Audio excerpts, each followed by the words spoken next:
आज का विषय है आय एवं व्यय का चक्रीय प्रवाह। जैसा ब्लैक बोर्ड में लिखा है कि इसको बोलते हैं circular flow of income and expenditure. Expenditure तो व्यय होता है, यानी आय एवं व्यय दोनों एक दूसरे के प्रति घूमते रहते हैं, यानी चक्र लगाते रहते हैं। इसी को चक्रीय प्रवाह कहते हैं। पहले यहाँ पर लिखा हुआ परिचय हम बता दें, आय और व्यय होता क्या है, ये सर्कुलर फ्लो क्यों होता है। सर्कुलर फ्लो उसी को कहते हैं कि जैसे एक घर होता है, एक घर में आय और व्यय दोनों होते हैं, आय एवं व्यय दोनों होते हैं। एक तरफ ये क्या कहते हैं, इनकम प्राप्त करते हैं और वही इनकम को दूसरी जगह पे खर्च कर देते हैं, है ना। जैसे हम टीचिंग कर रहे हैं, टीचिंग से हमें इनकम प्राप्त हुई और उस इनकम को हमने अपने भोजन पे, कपड़ों पे, घर पे और तमाम आवश्यकताओं पे खर्च कर दिए, है ना। तो एक तरफ इसको, एक बात को और याद रख लो कि जो हमारा व्यय है, जो हमारा व्यय है, जो हमने खर्च किया है, वो किसी की इनकम बन रहा है ना। जैसे हमने राशन वाली दुकान से राशन खरीदा, तो जो हमने खर्च किया, जो हमने व्यय किया, मान लो हमने 200 रुपए का राशन लिया, तो 200 तो हमने क्या कर दिया, व्यय कर दिया, 200, है ना। और यही 200 रुपया उस दुकानदार के लिए आय बन गया। तो यही जो है, इसी को ही आय व्यय का सर्कुलर फ्लो कहते हैं। ठीक है, समझ में आ गया। तो ये आगे परिचय हमने समझ लिया, इसमें कोई कठिनाई नहीं है। तो यही जो आय है वो घूम करके व्यय के रूप में पहुंच जाती है, यहाँ व्यय हो गया और यहाँ से जो है वो व्यय होकर के फिर से किसी की आय बन गया और आय फिर से व्यय बना। यही जो है हमेशा क्रम में चलता रहता है। इसी को circular flow of income and expenditure कहते हैं। या कहीं पे आपको केवल आय का चक्रीय प्रवाह मिलेगा, व्यय नहीं लिखा होगा, लेकिन आय और व्यय दोनों होते हैं। तो अगर हम व्यय नहीं लिखेंगे तब भी सही है, व्यय लिख रहे हैं तब भी सही है, क्योंकि वही आय जो है हम एक जगह व्यय करते हैं और वही व्यय दूसरे के लिए इनकम बनता है। तो इनकम ही लिखेंगे तो कोई दिक्कत नहीं है, ठीक है। तो ये तो हो गया हमारा परिचय, ये हमने जान लिया, ये चक्रीय प्रवाह का परिचय। फिर समष्टि अर्थव्यवस्था की रचना। समष्टि अर्थव्यवस्था की रचना कैसी है वो हम देखते हैं। ये सब हम पढ़ा चुके हैं, लेकिन फिर भी इसको इस रूप में हम देख रहे हैं। तो जो ये सारे क्षेत्र इसमें आने वाले हैं, इसलिए यहाँ पे इसको समझ लो एक्स्ट्रा दिखाया गया, ठीक है। उत्पादक क्षेत्र। उत्पादक क्षेत्र कौन सा क्षेत्र होता है? उत्पादक क्षेत्र वैसे तो होता है जिसको हम निर्माण और विनिर्माण भी करते हैं, है ना, यानी उद्योग होता है, उद्योग वाले निर्माण करते हैं। लेकिन उत्पादन का काम हम भी तो करते हैं, कर रहे हैं नहीं कर रहे हैं, हम एक तरह से सेवा दे रहे हैं, है ना। और सेवा देना भी उत्पादन है। जैसे मान लो हम तुम्हें सेवा देके, हो सकता है तुम्हें आईएएस बना दे, है ना, तो एक प्रोडक्शन हुआ ना आईएएस के रूप में। ये जो है प्रोडक्शन है। और जो हम लोग घर में ही खेती कर रहे हैं, मान लो खेती कर रहे हैं, तो खेती भी तो प्रोडक्शन है। अन्न उगा रहे हैं, दालें, फसलें जितने उगा रहे हैं वो सब क्या है, प्रोडक्शन ही तो है। तो ये क्या होता है, एक तो उत्पादन क्षेत्र होता है। हमने यहाँ पे केवल उत्पादन क्षेत्र लिया है, किसी व्यक्तिगत या कोई विशेष को नहीं लिया हमने। जैसे अगर हम ये ले लेते केवल उद्योग, तो हमारा विशेष हो जाता, विशेष उत्पादन क्षेत्र। लेकिन हमने सारे उत्पादन क्षेत्र को लिया इसमें, सारे उत्पादन क्षेत्र को, चाहे घरेलू हो और चाहे औद्योगिक हो, कैसे भी तरीके का हो, वो सारा उत्पादन क्षेत्र इसमें लिया गया। घरेलू क्षेत्र, अब घरेलू क्षेत्र ये अलग हो गया, है ना। घरेलू क्षेत्र आय एवं व्यय दोनों करता है, यानी उत्पादन भी करता है, उपभोग भी करता है।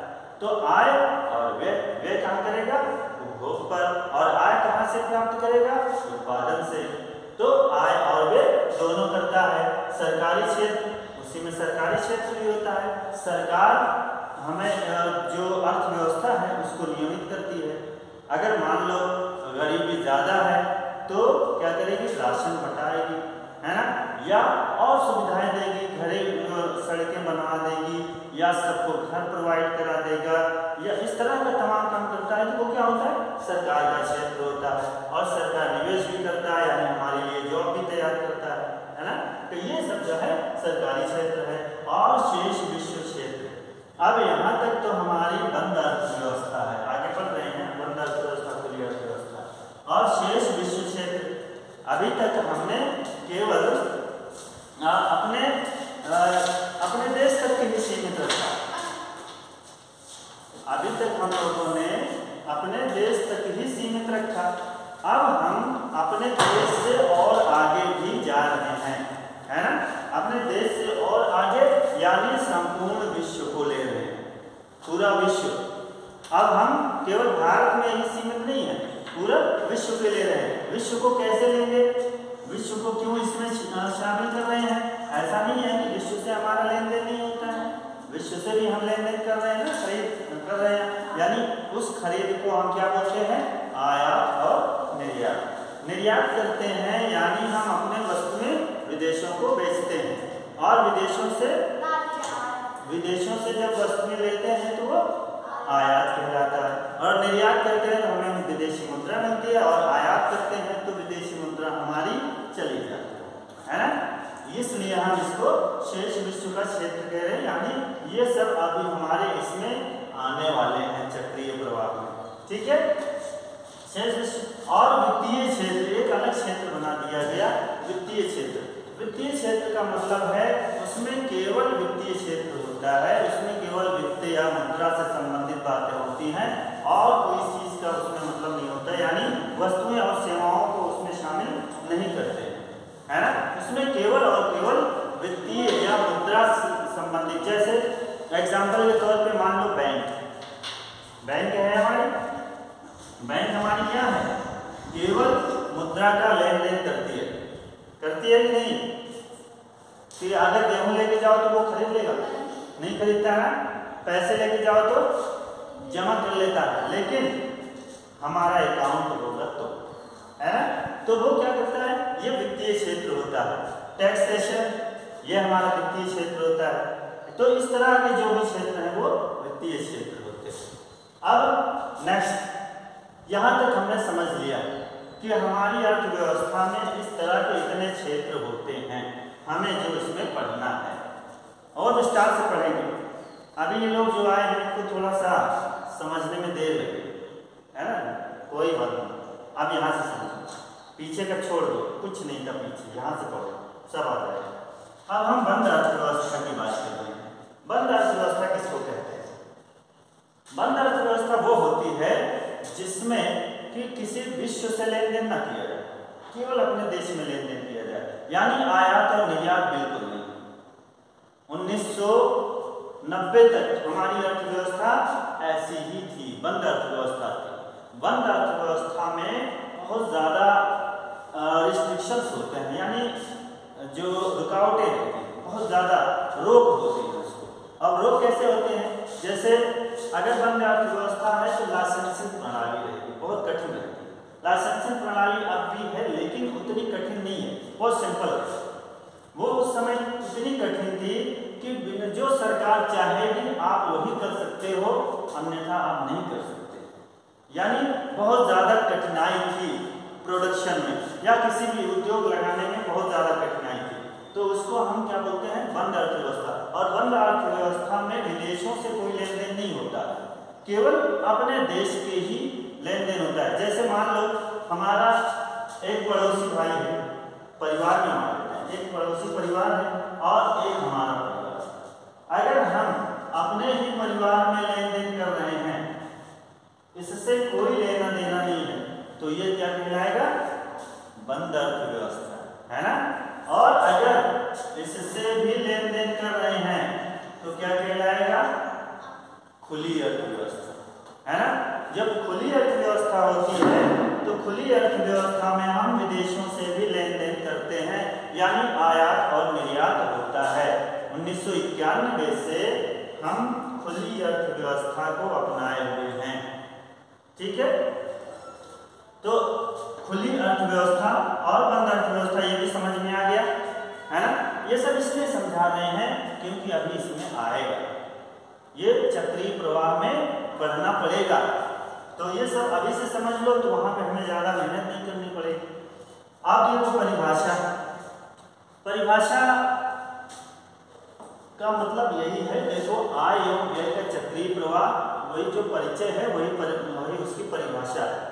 तो परिभाषा का मतलब यही है कि कुछ अर्थशास्त्रियों ने परिभाषाएं दी, जैसे हमने कह दिया कि जो हमारे पास इनकम है उसको हम जब खर्च करते हैं तो दूसरे की इनकम बन जाता है, और वो जो जिसकी दूसरी इनकम हुई है वो खर्च करता है तो हमारी आय बन जाता है। इस तरह एक प्रवाह चलता रहता है, इसी को चक्रीय प्रवाह कहते हैं, है ना। ये एक परिभाषा हो गई। लेकिन तमाम अर्थशास्त्री होते हैं जो अपनी परिभाषा दिए होते हैं, जैसे इसमें रिचर्ड लिप्सन वो कह रहे हैं आय का चक्रीय प्रवाह घरेलू फर्मों एवं घरेलू परिवारों के बीच भुगतानों एवं प्राप्तियों का प्रवाह होता है। चक्रीय प्रवाह उसको कहते हैं जो घरेलू आय एवं घरेलू व्यय का एक चक्रीय प्रवाह चलता रहता है ना। वही तो है जो अभी होता है, तो उसी को रिचर्ड लिप्सन कह रहे हैं, इसको बोला जाता है कि चक्रीय आय का चक्रीय प्रवाह। और आय का चक्रीय प्रवाह वह प्रक्रिया है जिसके द्वारा अर्थव्यवस्था की राष्ट्रीय आय चक्रीय रूप में समय के साथ साथ निरंतर प्रवाहित होती रहती है, जिससे राष्ट्रीय आय तथा राष्ट्रीय व्यय एक दूसरे के बराबर होते रहते हैं। राष्ट्रीय आय और राष्ट्रीय व्यय दोनों एक दूसरे के बराबर, ये हम पहले पढ़ा चुके राष्ट्रीय आय में। तो ये कह रहे हैं, जैसे बराबर की बात यहाँ भी कर देते हैं कि ये कह रहे हैं जो राष्ट्रीय आय है और राष्ट्रीय व्यय वो चक्रीय प्रवाह में घूमते रहते हैं और एक दूसरे के बराबर होते हैं। तो हमारी जो समष्टि इकोनॉमिक्स है, या जो समष्टि इकोनॉमिक्स का क्लासिकल थ्योरी है, क्लासिकल इकोनॉमिक्स है, क्लासिकल इकोनॉमिक्स हमेशा ये कहता है कि जितनी आय होती है उतना ही व्यय होता है, यानी जो आय होती है हम उसको किसी न किसी रूप में खर्च कर देते हैं, तो वो आय और व्यय दोनों बराबर हो जाते हैं। तो उसको यहाँ पे ये कहा जा रहा है कि जैसे मान लो मैंने 500 रुपये नहीं, यहाँ पे मैंने 500 रुपये खर्च किया, तो ये उस दुकानदार के लिए 500 रुपये की आय बन गई है, 500 रुपये की आय बन गई। तो यहाँ से भी हम देख सकते हैं कि ये दोनों बराबर, आय और व्यय दोनों बराबर। अब ये व्यक्ति भी खर्च करेगा 500 ही, जितनी इसके पास इनकम हुई वो पूरा खर्च कर देगा, तो ये 500 रुपया फिर खर्च कर देगा और यही 500 रुपया फिर मेरी इनकम बनेगी, है ना। तो इस तरह से आय और व्यय दोनों ही बराबर हो गए। ठीक है, समझ में आ गया। तो ये जो है चक्रीय प्रवाह में आय और व्यय दोनों ही बराबर होते हैं। कारण क्या है इसका, रीजन क्या है इसका? रीजन ये है कि एक तो रीजन ये है कि जो मुद्रा होती है उसको हम खर्च करते हैं, है ना, और इसके लिए अपनी आवश्यकता के लिए। तो जब हम खर्च करते हैं आवश्यकता के लिए तो वही जो है दूसरे की इनकम बनती है। तो एक तो यही रीजन है खर्च करने का कि हम अगर एक वस्तु को खरीदने के लिए मुद्रा खर्च करते हैं तो वो जो वस्तु है वो विपरीत दिशा में हम वस्तु खरीदते हैं, यानी मुद्रा को खर्च करते हैं वस्तु को खरीदने के लिए। रीजन क्या है? उस वस्तु को खरीदने के लिए, और जो दिया जा रहा है वो क्या है? मुद्रा, है ना। मुद्रा जो है उस वस्तु को खरीदने जो हमारी आवश्यकता है, उस आवश्यकता को पूरा करने के लिए हम जो खर्च करते हैं, ये रीजन बन रहा है ना। क्या रीजन बन रहा है? रीजन बन रहा है कि जो हमारी आवश्यकता है उसको खरीदने के लिए, है ना, उसको खरीदने के लिए जो हम मुद्रा को खर्च करते हैं, तो यही जो है आय का प्रवाह बना देता है। तो अब जैसे हमारी आवश्यकता थी खाद्यान्न, भोजन, हमने भोजन खरीद लिया, है ना। अब ये जो है भोजन, जो भोजन दे रहा है हमें, उसको भोजन बनाने के लिए भी चाहिए ना। तो वो इससे क्या करेगा?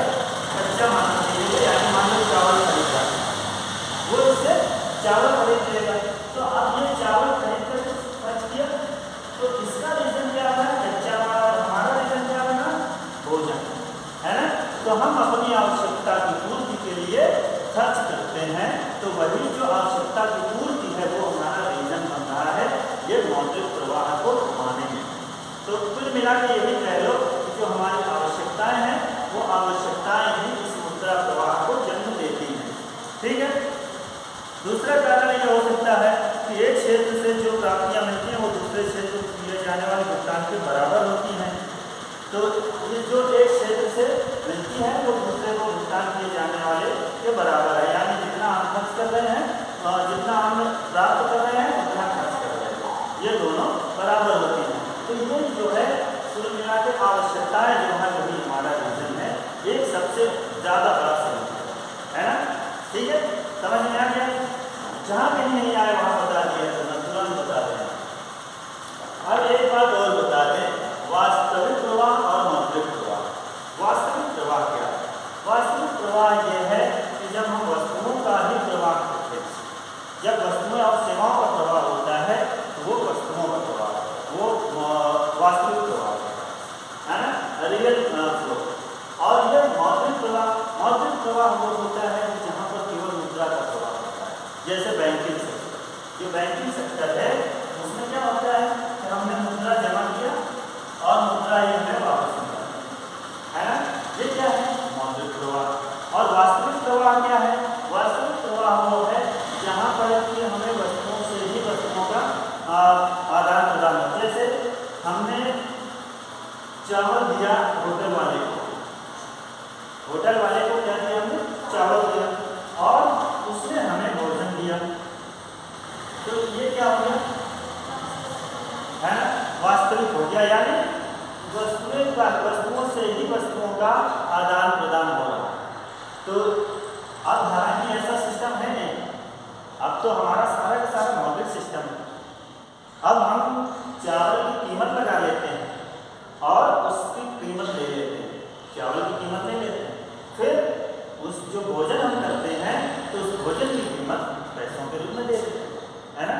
तो अब तो सिस्टम यह है। लेकिन अगर बात की जाए वास्तविक प्रवाह और मौद्रिक प्रवाह की, तो वस्तुओं और सेवाओं का अगर प्रवाह होता है, केवल वस्तुओं और सेवाओं का प्रवाह, तो वो वास्तविक प्रवाह है।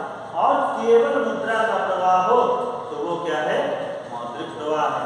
ठीक है, तो ये रही वास्तविक और मौद्रिक प्रवाह। और अवधारणाएं हम पढ़ाएंगे अगली क्लास में। अवधारणाएं का मतलब है कि क्या क्या विचार हैं। तो अवधारणाएं बहुत ज़्यादा इसमें विचार नहीं है, इसके हम 4 सेक्टर हैं। एक परिवार और परिवार का, दूसरा है ऐसे 3-4 हैं, द्विक्षेत्रीय, त्रिक्षेत्रीय और 4 क्षेत्रीय मॉडल हैं। तो ये सब हम लोग इसके नेक्स्ट क्लास में पढ़ लेंगे। बंद अर्थव्यवस्था में आय का चक्रीय प्रवाह कैसे होता है ये हम देखते हैं। ये अवधारणा है। इस अवधारणा में हमने कहा एक तो द्विक्षेत्रीय, एक क्षेत्र का तो कोई मतलब नहीं। एक क्षेत्र का मतलब है कि जैसे केवल उपभोग, जैसे केवल आय, ऐसा संभव है क्या? नहीं है ना। अगर हम आय कमाना चाह रहे हैं तो क्या हम आय कमा के इकट्ठा कर लें बस, है ना, कोई मतलब नहीं। इसलिए एक क्षेत्रीय का कोई मतलब नहीं है। तो द्विक्षेत्रीय, त्रिक्षेत्रीय और 4 क्षेत्रीय। तो द्विक्षेत्रीय में क्या होता है कि उत्पादन और उपभोग, और त्रिक्षेत्रीय में क्या होता है उसमें सरकार भी आ जाती है, और चतुर्थ जो 4 क्षेत्रीय मॉडल रहता है उसमें हम विदेशों से भी लेन देन करने लगते हैं। ठीक है, तो अभी हम क्या पढ़ रहे हैं? 2 क्षेत्रीय मॉडल। बंद अर्थव्यवस्था में आय का चक्रीय प्रवाह। अभी हमने टॉपिक ये लिखा है, तो अभी हम इसको पढ़ेंगे, फिर इसके अंतर्गत पढ़ेंगे मौसम। तो बंद अर्थव्यवस्था में आय का चक्रीय प्रवाह, बंद अर्थव्यवस्था में सरकार तक होती है। एक आप ये जान लीजिए, जो इनकम होती है वो होता है C + I + G। ये होता है 3 भाग होता है। ये जो आय होती है ये इसको क्या बोलते हैं? ये आय, Y का मतलब है आय। और उपभोग। और आय का मतलब क्या है? निवेश, या इसको हम एस भी लिख सकते हैं, या इसको हम सी प्लस एस प्लस जी भी लिख सकते हैं, लेकिन एस जो है वो थोड़ा सा केवल 2 तक में ही सीमित रहता है, तो इसको यहाँ ठीक नहीं लगेगा। प्लस जी, और जी क्या होता है? ये सरकारी क्षेत्र, क्या है ये? सरकारी क्षेत्र, है ना। तो अब ये देखो उपभोग क्या है? उपभोग है जो हम लोग करते हैं, जनता, है ना। और निवेश क्या है? ये उत्पादक क्षेत्र है। क्या है ये? उत्पादक क्षेत्र या उत्पादन क्षेत्र। और ये क्या है? सरकारी क्षेत्र है। तो जो टोटल इनकम होती है, इनकम मतलब राष्ट्रीय आय, अगर हम राष्ट्रीय आय की बात करें तो जो टोटल इनकम होती है उसके ये 3 भाग होते हैं, उपभोग, निवेश और सरकारी निवेश बोलते हैं, इसको जीआई भी लिखा जाता है। लेकिन अब चूंकि हम पढ़ रहे हैं चक्रीय प्रवाह, तो हम यहाँ पर उसको उसी भाषा में बोल रहे हैं, ठीक है। तो इतना ध्यान में रखो बिल्कुल, क्योंकि ये हमेशा हर जगह मिलेगा। अब जब तक इकोनॉमिक्स पढ़ोगे तब तक ये मिलेगा, बहुत इंपॉर्टेंट है। अभी हम इसको जो द्वि क्षेत्र पढ़ेंगे मॉडल, तो उसमें और इसको डिफाइन करेंगे। तो देखो ये जो इस आय का मतलब है, वाई का मतलब यील्ड होता है। यील्ड मीन्स आय प्राप्ति, जो प्राप्ति होती है वो आय होती है, और इसको हम राष्ट्रीय आय कहते हैं, ठीक है। इसको हम राष्ट्रीय आय के लिए लिखते हैं। तो और ये जो सी है, ये सी वो होता है जो हम लोग उपभोग कर डालते हैं, खा लेते हैं, यूज कर लेते हैं। वो चाहे खाने के रूप में, कपड़ों के रूप में, या घर बनाने के रूप में, जिस भी रूप में हम उसका यूज कर डालें वो उपभोग होता है। और ये आय जो होता है, उस उपभोग के बाद जो बचा है उसको हम कहीं ना कहीं लगा देते हैं, जिससे हमें और फायदा मिले, है ना। तो ये उत्पादन क्षेत्र हो गया।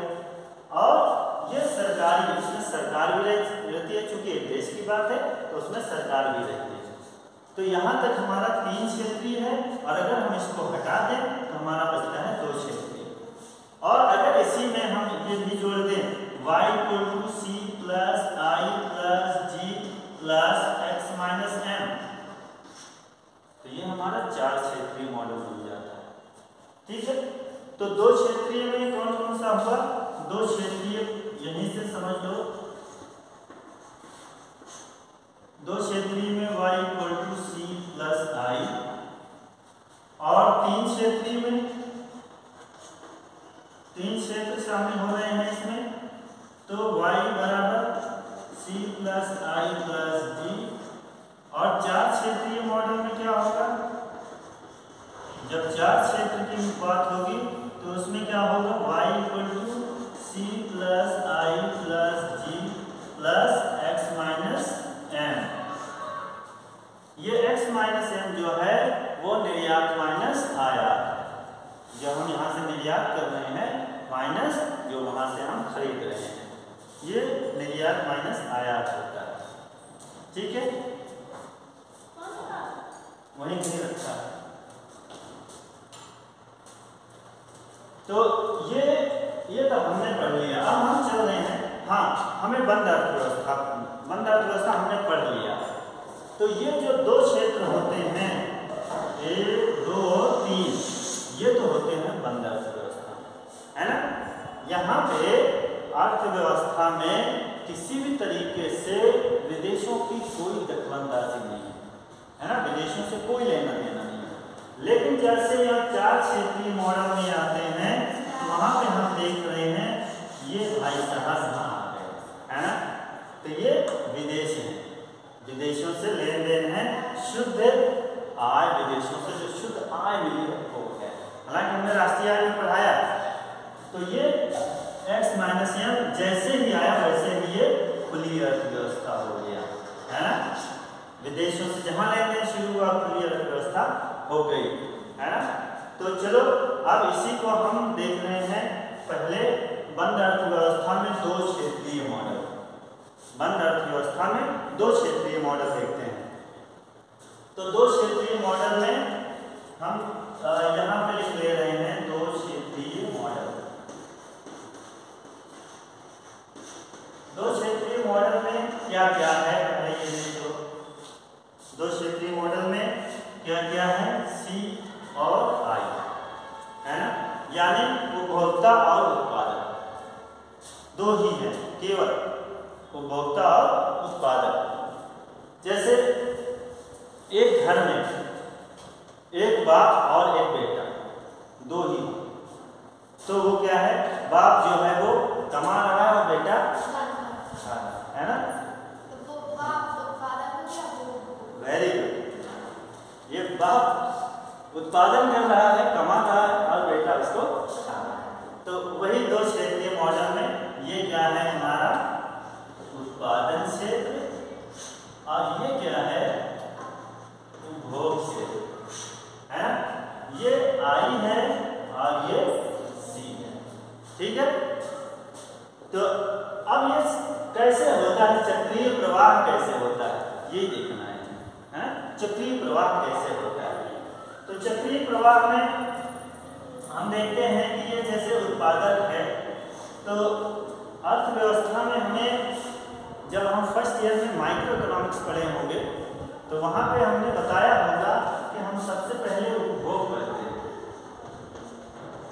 उपभोग करते हैं फिर उत्पादन करते हैं। इसका रीजन बताया था कि इसका क्रम ऐसा क्यों है, ऐसा इसलिए है कि अगर किसी चीज़ का हम उपभोग करेंगे तभी उत्पादन की आवश्यकता हो। लेकिन आप लोगों के माइंड में सवाल ये होगा कि जब कोई चीज़ होगी ही नहीं तो हम उपभोग कैसे करेंगे, है ना।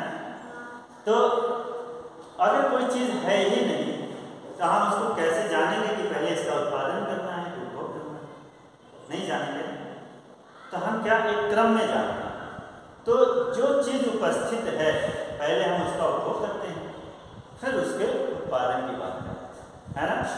जैसे आदि मानव ने सबसे पहले पत्तों से कपड़े बनाए, सबसे पहले पत्तों से शरीर को ढका, फिर उनको आवश्यकता हुई कि कपड़े बनाने चाहिए तो उन्होंने उत्पादन किया। तो सबसे पहले उन्होंने क्या किया, उपभोग किया, है ना, उपभोग किया फिर उत्पादन किया। तो इसलिए यहाँ पे सबसे पहले हमने उपभोग किया और उपभोग उस वस्तु का किया जो अभी उत्पादन के लिए तैयार है। तो यहाँ उत्पादन के लिए जो उपभोग के लिए उस वस्तु का डिमांड किए, उस वस्तु की डिमांड किए, तो ये वस्तु जो है यहाँ पे उत्पादन के लिए तैयार है। अब ये उत्पादन करेंगे तो उत्पादन के लिए इनको चाहिए कच्चा माल, और कच्चा माल ये किससे मांगेंगे, कच्चा माल इनसे मांगेंगे जो उपभोग करने वाले है ना, हमसे आपसे। उपभोक्ता कौन होता है, उपभोक्ता सबसे बड़ा जो कृषक परिवार है या जो गरीब है वो होता है, और यही कच्चा माल भी देता है ना, यही कहीं रखा होगा वो दाम देंगे। तो ये उपभोग यही जो है हमें कच्चा माल उपलब्ध करवाएंगे, तो यहाँ से ये वस्तुएं ले लेंगे, है ना, फिर ये उत्पादन करेंगे, ठीक है, उत्पादन करेंगे तो ये यहाँ पे वस्तुएं बेचेंगे, ये उपभोग करेंगे, है ना। और अब इसके बदले में इनको एक काम और करना पड़ेगा, इनको जो ये उपभोक्ता जो है यहाँ काम भी करेंगे, यही उपभोक्ता यहाँ काम भी करते हैं कि नहीं करते, नहीं आ रहा, नहीं समझ में। अरे भाई आप ये मान लो हम आते हैं यहीं पे एक फैक्ट्री लगी, वो फैक्ट्री जो है हम मान लेते हैं आटा बना लेंगे, तो गेहूँ किससे लेगा, हमें आपसे लेगा ना, जो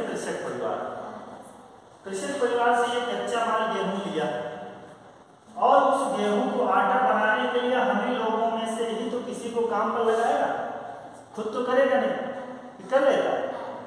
उसको देखो उस मिल को लगाने के लिए क्या क्या जरूरत पड़ेगी, सबसे पहले उसको जमीन तलाशनी पड़ेगी, जमीन है कि नहीं, है ना, लगेगी जमीन।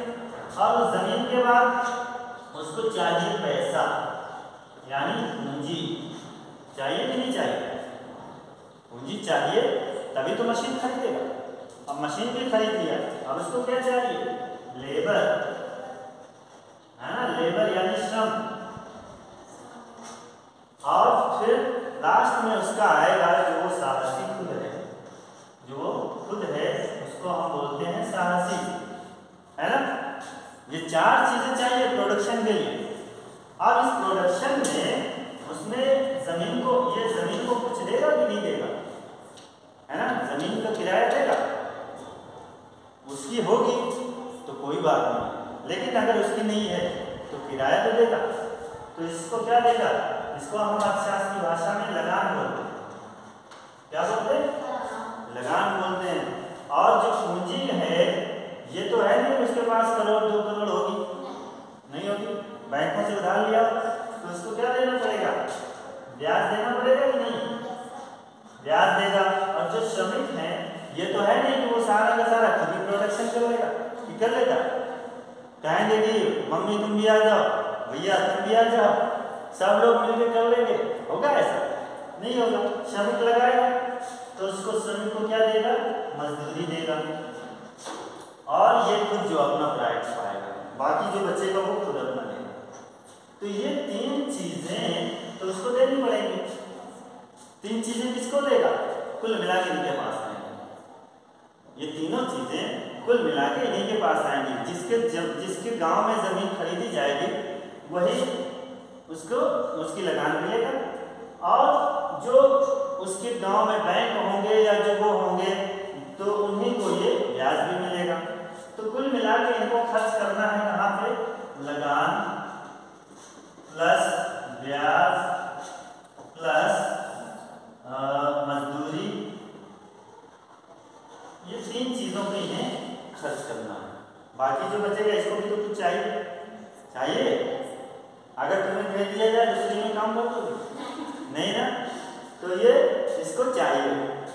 इतनी चीजें इसको खर्च करनी है, और इतने खर्च करने के बाद, और हाँ कच्चे माल पर भी तो खर्च करेगा, कच्चा माल प्लस बिजली वगैरह बहुत सारी चीजें, ईंधन, तो बहुत चीजें इसको चाहिए वो उसको खर्च करने के लिए। और ईंधन कच्चा माल यहाँ से आता है ना, और ये जो वस्तुएं यहाँ से खरीदेंगे वो भी इनको पे करेंगे, पेमेंट करेंगे कि नहीं करेंगे, है ना। तो ये कच्चा माल भी देंगे इनको, और ये इनसे जो वस्तुएं खरीदेंगे उसका भी पेमेंट करेंगे। और ये पेमेंट कहाँ कर रहा है, लगान ब्याज मजदूरी किसको दे रहा है, कुल मिला के इन्हीं के पास जा रहा है ना। तो इस तरह से इन्होंने इनको पेमेंट दिया और इन्होंने इनको पेमेंट दिया, इस तरह से ये प्रवाह चलता है ना। ये तो हो गया मौद्रिक प्रवाह। वास्तविक प्रवाह भी देख लो इसमें। वास्तविक प्रवाह, इन्होंने इनको दिया कच्चा माल, पैसा अभी हम मुद्रा की बात नहीं कर रहे, इन्होंने इनको वस्तु दिया, गेहूं, हमने आटा मिलवाना ना, ये गेहूं वस्तु, और इन्होंने इनको आटा दे दिया, हो गया प्रवाह।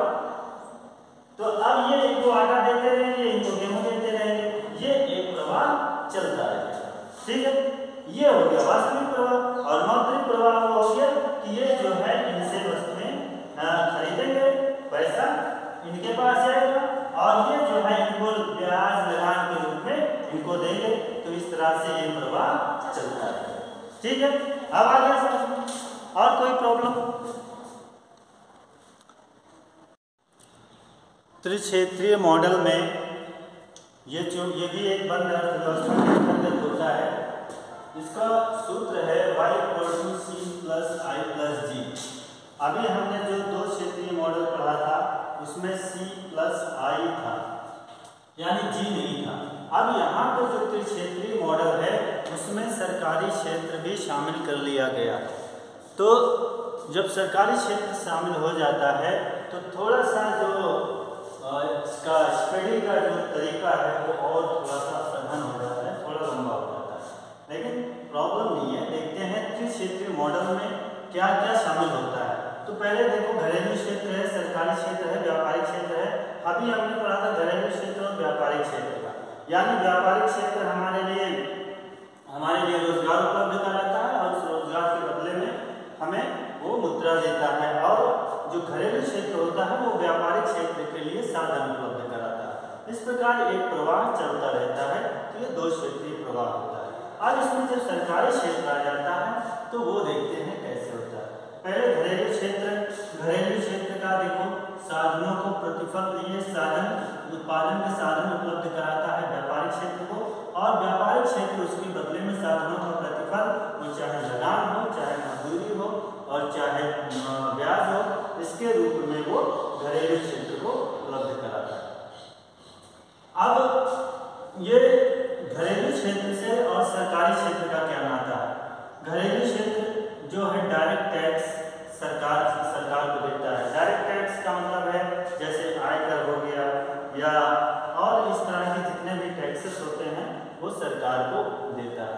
और सरकार व्यापारिक क्षेत्र से इसका क्या लेना देना है, और सरकार हमारे लिए कल्याणकारी योजनाएं लाती है। सरकार हमारे लिए कल्याणकारी योजनाएं, हमारे लिए मतलब घरेलू क्षेत्र के लिए ये कल्याणकारी योजनाएं ले आती है। तो ये सरकारी क्षेत्र और घरेलू क्षेत्र का संबंध है। अब व्यापारिक क्षेत्र से सरकारी क्षेत्र का क्या संबंध है। व्यापारिक क्षेत्र और सरकारी क्षेत्र में ये जो है, व्यापारिक क्षेत्र सरकार को इनडायरेक्ट टैक्स देता है, और सरकारी क्षेत्र जो है व्यापारिक क्षेत्र के लिए ये व्यय भी करता है, इसको सब्सिडी भी देता है, और तमाम और चीजें जो उपलब्ध कराई जाती हैं ये अभी हम इसमें 4 क्षेत्रीय मॉडल में देखते हैं। तो इस तरह से ये हो गया हमारा घरेलू क्षेत्र और व्यापारिक क्षेत्र का, और घरेलू क्षेत्र सरकारी क्षेत्र का, और सरकारी क्षेत्र और व्यापारिक क्षेत्र का ये संबंध हो गया। अब हम देखेंगे खुली अर्थव्यवस्था में 4 क्षेत्रीय मॉडल। 4 क्षेत्रीय मॉडल में वही सूत्र C+I+G+X-M ये हो गया। इसी को देख लेते हैं। पहले हम देखेंगे घरेलू क्षेत्र का व्यापारिक क्षेत्र से क्या रिलेशन है। तो घरेलू क्षेत्र जो है वो उपभोग व्यय मुद्रा के रूप में व्यापारिक क्षेत्र को देता है। हम पहले इसको बता चुके हैं, एक तो मौद्रिक प्रवाह होता है और एक वास्तविक प्रवाह होता है। तो जो ये इसको उपभोग व्यय यानी जो इससे वस्तुएं खरीदता है वो इसको मुद्रा के रूप में देता है। तो और ये जो है इसको मजदूरी, लगान, ब्याज ये मुद्रा के रूप में लौटाता है। तो इस तरह से इसका जो प्रवाह होता है वो मौद्रिक प्रवाह होता है। और उपभोग वस्तु में ये इसको उपभोग वस्तु में देता है, और घरेलू क्षेत्र इसको कच्चा माल के रूप में उपलब्ध कराता है। तो ये क्या हो गया, वास्तविक प्रवाह हो गया। साधन सेवा के बदले साधन सेवा इसको देता है, और व्यापारिक क्षेत्र इसको उसके बदले में साधनों का भुगतान करता है। ये इसको साधनों का भुगतान करता है, वो लगान और ब्याज और मजदूरी के रूप में इसको ये उपलब्ध कराता है, साधन लागत का भुगतान करता है। ये हो गया आपका व्यापारिक क्षेत्र और घरेलू क्षेत्र का संबंध। अब घरेलू क्षेत्र का संबंध हम सरकारी क्षेत्र से देखते हैं। ये साधन सेवा सरकार को उपलब्ध कराते हैं। ये जो है साधन इनको उपलब्ध कराते सरकार भी देखो हमारे लिए कल्याणकारी योजनाएं ले आता है। सरकार हमारे लिए नौकरियों की व्यवस्था करता है। तो सरकार उद्योग लगाता है। तो हम जो है या घरेलू क्षेत्र जो है वो साधन सेवा, जैसे हम काम कर रहे हैं सरकार के पास या हम टीचिंग कर रहे हैं सरकार के अंडर में, तो इसका मतलब है कि हम साधन के रूप में सेवा दे रहे हैं, क्योंकि सेवा भी एक तरह का साधन है। और यह साधन का जो कीमत मिलती है वो वेतन के रूप में मिलती है, जिसको हम मजदूरी कहते हैं। तो ये साधन इसको उपलब्ध कराता है, और ये उसके बदले में साधन का भुगतान करता है। साधन का भुगतान वो लगान, मजदूरी और ब्याज के रूप में करता है। और फिर ये जो है इसको टैक्स भी देता है, जिसको हम डायरेक्ट टैक्स कहते हैं। जैसे हम अगर यहाँ पे टीचिंग कर रहे हैं तो टीचिंग से हमें क्या होगी, इनकम होगी, और उस इनकम पे हमें टैक्स देना पड़ता है सरकार को, तो इससे सरकार की इनकम होती है। और सरकार जो है हमारे लिए सामाजिक सेवाएं उपलब्ध कराती है, कल्याणकारी योजनाएं ले आती है। जैसे अगर कोई गरीब है तो गरीबों के लिए मकान, राशन, ये सब व्यवस्था करना, फिर फ्री स्कूल की व्यवस्था करना, शिक्षा की व्यवस्था करना, सड़कें, कुएं, सिंचाई की व्यवस्था, तमाम सरकार जो है कल्याणकारी योजनाओं के तहत करता है। और इसके अतिरिक्त भी सरकार हस्तांतरण भुगतान के रूप में घरेलू क्षेत्र को उपलब्ध कराता है। हस्तांतरण भुगतान वो होता है जो सरकार जनता को बिना कुछ दिए देती है, और बिना कुछ दिए का मतलब जैसे एग्जाम्पल के तौर पे ले लें, वृद्धावस्था पेंशन, विधवा पेंशन योजना, और जो बेरोजगारी भत्ता है, ये सारा जो है वो हस्तांतरण भुगतान के तहत आता है। ये हो गया घरेलू क्षेत्र का सरकारी क्षेत्र से संबंध। अब सरकारी क्षेत्र का व्यापारिक क्षेत्र से संबंध देखेंगे। पहले हमने देखा द्विक्षेत्रीय, फिर देखा हमने तीन क्षेत्रीय। भी तीन क्षेत्रीय में आधा रह गया है। तीन क्षेत्रीय मॉडल में देख रहे हैं कि जो व्यापारिक क्षेत्र है वो सरकारी क्षेत्र को वस्तुएं उपलब्ध करा रहा है, यानी ये बनी बनाई वस्तुएं सरकारी क्षेत्र को उपलब्ध कराता है। सरकार को जैसे मान लीजिए आटा की व्यवस्था सरकार को जनता के लिए करना है, तो वो किससे लेगा, व्यापारिक क्षेत्र से लेगा, और व्यापारिक क्षेत्र से लेकर के वो जनता को प्रोवाइड करता है। तो ये जो है जनता, व्यापारिक क्षेत्र जो है वो सरकारी क्षेत्र को वस्तुएं उपलब्ध कराता है, और सरकारी क्षेत्र वस्तुओं के लिए भुगतान करता है व्यापारिक क्षेत्र को। यानी ये तो हो गया मौद्रिक, ये तो हो गया वास्तविक प्रवाह, और ये हो गया मौद्रिक प्रवाह। लेकिन मौद्रिक प्रवाह दोनों तरफ से होगा तब तो होगा, एक तरफ से होने का कोई मतलब नहीं है। प्रत्यक्ष और परोक्ष कर, ये जो है व्यापारिक क्षेत्र सरकार को प्रत्यक्ष और परोक्ष, प्रत्यक्ष या अप्रत्यक्ष कर के रूप में जनता सरकार को देता है, टैक्स देता है। और सरकार इसको क्या करती है, अनुदान एवं सब्सिडी देती है। सरकार कभी अगर कोई उद्योग लगाओ तो सरकार उसके लिए अनुदान भी देती है, और अगर आपका माल नहीं बिक रहा है या आप माल बेचने के लिए मार्केट में ले आते हैं तो सरकार उसको सब्सिडी भी देती है, जिससे वस्तु थोड़ी सी सस्ती हो जाती है। तो इस तरह से इनका और इनका संबंध है। अब इस तरह हम अगर देखें कि तीन क्षेत्रीय मॉडल यहाँ तक कंप्लीट हुआ। अब हम चलते हैं चार क्षेत्रीय मॉडल में। चार क्षेत्रीय मॉडल में हमें x-n को भी शामिल करना है। तो चार क्षेत्रीय मॉडल में पहले ये देख लेते हैं कि इसका सरकार से क्या रिलेशन है। तो सरकार जो है विदेशों को निर्यात करता है, सामान या वस्तुएं निर्यात करता है, और उस निर्यात का भुगतान विदेश सरकार को करता है। विदेश से उस सरकार को निर्यात का भुगतान प्राप्त होता है, और सरकार जो है आयात भी करती है। आयात करेगी तो यहाँ से यहाँ करेगी, लेकिन आयात का जो भुगतान करेगी तो वो विदेशी क्षेत्र को करेगा, सरकार करेगी विदेशी क्षेत्र को। और विदेशों में निवेश भी, सरकार विदेशों में भी निवेश करती है, और विदेश भी हमारे यहाँ निवेश करता है, लेकिन वो निवेश यहाँ पर दिखाया गया है। तो ये विदेशों में निवेश करती है। और हस्तांतरण भुगतान का मतलब है कि कभी जो देश है दूसरे देशों को भी अनुदान के रूप में, या उसको गिफ्ट के रूप में, या उसके आपदा के समय पे अनुदान किसी न किसी रूप में सरकार को विदेशों को देना पड़ता है, तो वो कहलाता है हमारा हस्तांतरण भुगतान।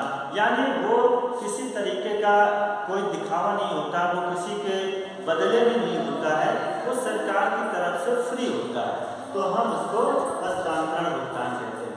और यही काम विदेश भी हमारे देश को करता है, तो वो भी हमारे लिए हस्तांतरण भुगतान होता है। अब ये इसको हम देख लेते हैं व्यापारिक क्षेत्र से। व्यापारिक क्षेत्र से भी इसका आयात निर्यात होता है। तो ये जो है क्या करता है, आयात करता है। कौन, व्यापारिक क्षेत्र विदेश से आयात करता है, सरकार भी करता है और ये भी करता है, और आयात का भुगतान भी करता है। किसको, कौन करेगा? व्यापारिक क्षेत्र। और विदेशों से विनियोग भी होता है, और वो विनियोग व्यापारिक क्षेत्र में, यानी व्यापारिक क्षेत्र में यानी कोई उत्पादन का कार्य कर रहे हैं तो उसके लिए विनियोग होता है। और विदेशों में विनियोग, यहाँ से व्यापारिक क्षेत्र, बहुत से हमारे निजी उद्यमी भी हैं जो विदेशों में विनियोग करते हैं, तो विदेशों में विनियोग करते हैं। और हस्तांतरण भुगतान हमें इनको भी देना पड़ता है, और विदेशों से हस्तांतरण भुगतान हमें भी प्राप्त होता है। तो ये रहा हमारा 3 क्षेत्रीय और 4 क्षेत्रीय मॉडल। अब आज हमने पढ़ा 2 क्षेत्रीय, त्रिक्षेत्रीय और 4 क्षेत्रीय मॉडल पढ़ लिया, यानी हमने आय एवं व्यय का पूरा चक्रीय प्रवाह पढ़ लिया। तो हमें आशा है कि सबको समझ में आ गया होगा, और नहीं आया है तो फिर से आप क्लास में पूछ सकते हैं।